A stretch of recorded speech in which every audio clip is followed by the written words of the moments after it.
Alright, hello and welcome to another round of AC Milan transfer updates and roundup. Right now it is the 8th of September. We are midway through the transfer season. There's about 3.5 weeks left until things stop. And things are progressing pretty nicely for us, I would say. We're going to start from the front and move to the back here. So we're going to start up top here. There's really no big time news here. Ibrahimovic has officially signed, as we've already recapped. We've picked up Emil Roback, a young Swedish player who has looked very good in some of the preseason games. So it's yet to say if he's going to mainly be with the primary team or if he's going to be with the Primavera. I think he's going to stay with the main team as a backup to Ibrahimovic.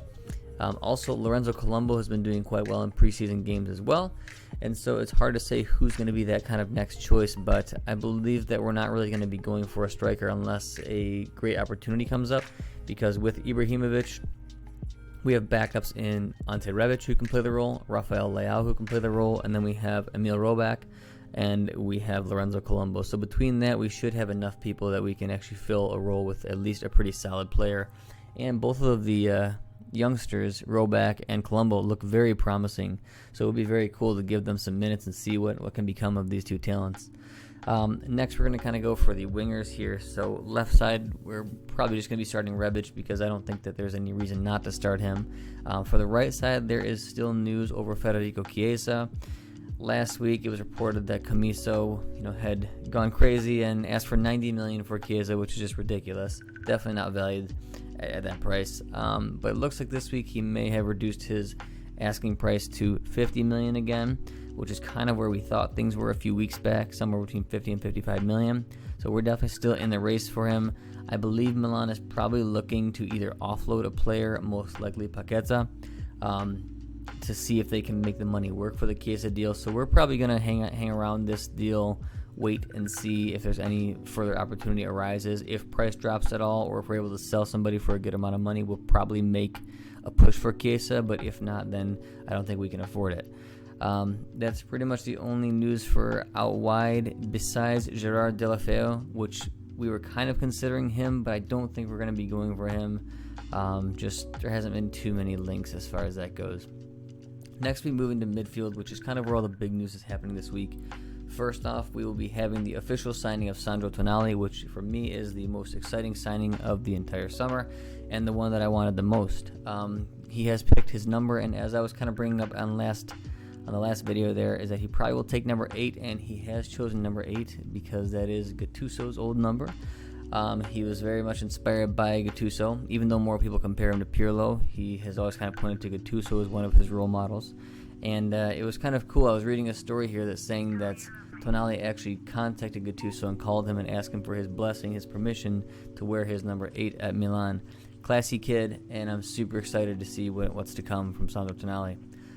Next, we're still looking at Bakayoko. Chelsea is not budging. They still want a $30 million buy option if we do redeem the buy with the option to buy, because the scale of the deal is going to be a loan with option to buy no matter what.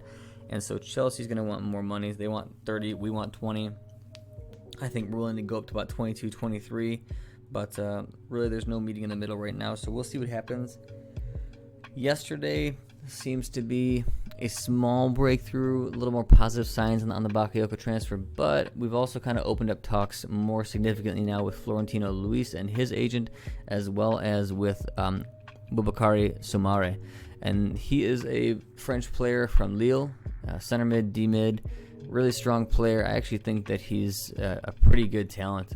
He's not as physically strong as Bakayoko. He's similar in speed, but he's probably a little bit faster. Bakayoko just kind of covers the ground because he's so dang tall.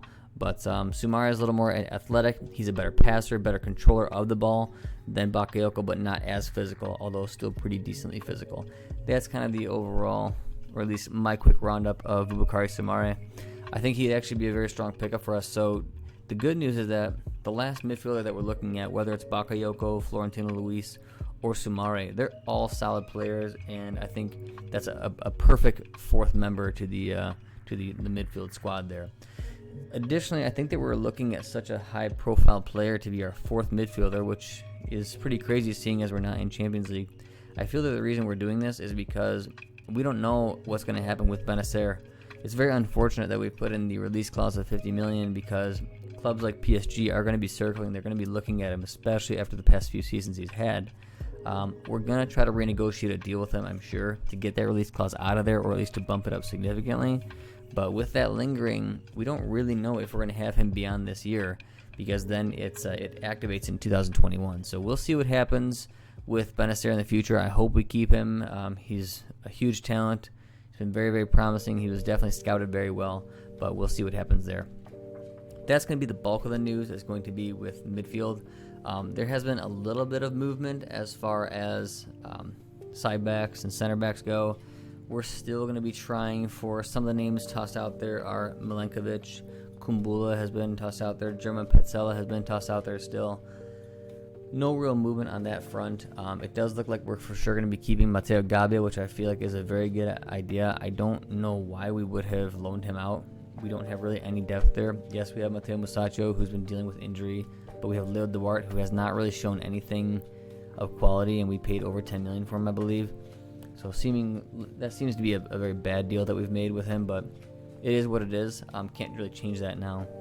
I don't know if there's been any big-time movement as far as center backs goes. I really don't believe so yet. Next up, though, there's going to be some news about sidebacks. It looks like Vitaly Mykolenko, he is going to be one of the left backs that we're looking at. I know that I just read that report today. He's probably going to be replacing Diego Laxalt, but to be completely honest, it really just depends on if Laxalt moves on. I don't know if this is going to be an upgrade. Who knows? I think that Laxalt is actually fine. I'm probably one of the few people who thinks that. I think he's a decent backup left back. If we can upgrade him, great. I think that's an awesome option, but I don't think that Milan should be focusing a ton of their attention here, and I don't think we should be paying a lot of money for a backup left back. So if Mykolenko is cheap and it's pretty much a good swap for Laxalt, or we can even make money off the deal, awesome. If we have to pay a decent amount of money for it, I say we just hold on to Laxalt until we find somebody that we really want as a backup left back, maybe a youth product or somebody who's going to grow. As far as right backs goes, there really hasn't been much movement at all, and I actually kind of like this. I didn't really think that the right backs that we were linked with were going to be that great. The only one that I liked was Emerson Royale, but he's super expensive and we're not going to be going for him. Denzel Dumfries, okay, he's a pretty much huge guy, but I don't really know. I don't know, I've seen a few games of his, and he seems to have some nice moments and then some moments where he just gets smoked. It really just depends. I'm not sure. He's probably an upgrade, but I don't really think that you go and spend a lot of money on a person who's probably an upgrade. Yeah, he probably has a lot more upside over Calabria and definitely more upside over Conti. But we just bought Pierre Kalulu, and even though he's young and the original plan was to bring him to the Primavera, he's been very solid in these preseason games. He looks seasoned. He looks ready. He's not scared at all. And I think that after watching these games, the Milan project here is kind of looking at the right back slot and saying, Calabria's been playing excellent in preseason. Kalulu's been playing excellent in preseason. We still have Andrea Conti as backup, and Alexis Saelemaekers can play that spot if needed. So we have two people who are playing quite well and two backups. That's four people for one spot. We probably don't need anything, and I 100% agree. I think the only way that we should buy a right back is if there's some dynamite right back out there that we really want to get. I really don't think we should spend money on a marginal upgrade, especially not when you're looking at spending 15, 20, 25 million. It's really not worth it. So I hope we only go for right back if there's a top-notch signing out there. At this point, I'm okay holding on to what we have right now, as it looks like Calabria and Kalulu are going to push each other, and they're going to kind of help each other out as far as to get some competition for the position and really raise the quality of play at that spot. As far as goalkeepers goes, of course, there's always drama. Whenever you talk about Donnarumma, you have to talk about Mino Raiola, who is turd of turds. Looks like there's some more controversy over his contract, which we really need to get ironed out this year, because he would then become a free agent after that and leave for free, which would be very unfortunate because he's one of the best keepers in the world, definitely in the top 10, probably in the top 5. And he's so young. He's been playing since he's 16 years old. He's got to be worth a ton of money. I mean, at least 60 million, if not more. But as his contract is running out, he's going to be worth less and less, if not for free. So I know that all signs say that Donnarumma wants to stay at the club. He's never shown us anything less. and so we're hoping that kind of reigns true. But we are dealing with Mino Raiola, and this can always be a sticky situation. So we'll see what comes out of this week here. I know that after the renewal of Ibrahimovic, they were going to be working on the renewal of Donnarumma. So we'll see. Okay, things to expect for this week. We are going to have the official reveal of Sandro Tonali to sign for AC Milan and take the number 8 shirt. Should be a very awesome day. He has his medical, I believe, either today or tomorrow. Who knows? They keep sliding around when the medical is going to be. Some they said Thursday. Now all of a sudden there's news that says he's going to be there today. So either way, it's going to happen this week. So we're going to be signing Tonali. Expect a little bit more moves on the Chiesa transfer rumors. I don't think we're going to be sending any for sure offers this week, but we're going to be using this week kind of to wait to see if there's any movement, to see if there's any price drops, to see if Comiso is more willing to negotiate, and to see if anybody's interested in signing Paqueta, because it looks like Lyon might be interested in Paqueta. So we'll kind of see. I think we're waiting to either sell Paqueta or to see if Comiso comes down in his price. So just kind of holding right now on the Chiesa transfer rumors. Next up for midfield, I think we're really trying to push for SOUMARE.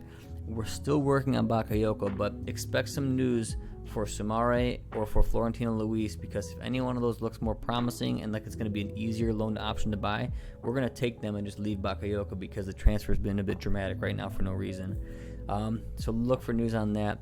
There may be a signing of a backup left back very, very soon this week, so look for that as well. As far as right back goes, nothing there. And center back is going to kind of be, I think, a similar situation to the Chiesa transfer. We're going to wait. We're going to see if any more opportunities kind of present themselves to this transfer market. But for right now, we're kind of holding off. Lastly, we are also looking at Sportiello as a backup goalkeeper. Kind of small news there, but it is what it is. So those are the things to look out for this week. I'll keep you guys posted. If there's any day that has a lot more transfer news, then obviously I'll make a new post and let you guys know. As always, if you're interested, if you like this content, please consider subscribing, give a thumbs up, make a comment. Otherwise, take care, everybody, and Forza Milan.